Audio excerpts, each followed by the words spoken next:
49 peserta sukses menuntaskan pelatihan wasit C3 dan C2 yang digelar Asosiasi Sepak Bola Provinsi atau Asprof PSSI Kalimantan Selatan. Kursus selama 4 hari itu resmi ditutup Wakil Ketua Asprof PSSI Kalsel, Syarifuddin Ardasya, di Gedung Pramuka Mula Warman, Selasa siang. Kursus itu pun menjadi momentum untuk meningkatkan potensi wasit di Kalsel.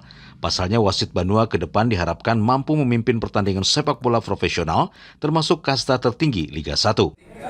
Khusus wasit C2 dan C3 ini menjadi momentum awal bagi Asprof PSSI Kalsel dalam rangka mengakselerasikan potensi perwasitan kita di Banua.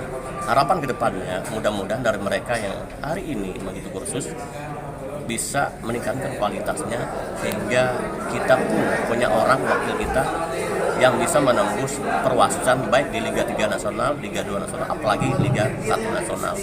Ini menjadi harapan kita tertinggi dan kita akan coba berusaha mudah-mudahan di 2 tahun ke depan sudah ada wakil kita yang akan memimpin perwasitan di Liga 1 Nasional. Adapun selama pelaksanaan kursus, Asprof PSSI Kalsel juga mendatangkan 3 instruktur wasit nasional, Kusni asal Kaltim, Hadi dari Banten, serta Prasetyo dari Jawa Timur. Kalau kami bertiga melihat banyak potensi wasit yang saya lihat bisa mampu ke kancah nasional atau ke level yang lebih tinggi. Semua itu tergantung dari individu. Mau maju berarti dia harus berlatih. Dan yang kalah penting itu adalah fisik. Jadi supaya bisa bersaing ke kancah nasional, kita harus memperdalam LTG dan fisik itu sendiri harus dilatih. Masalah mental itu tergantung dari individu dan sesering mungkin dia memimpin pertandingan.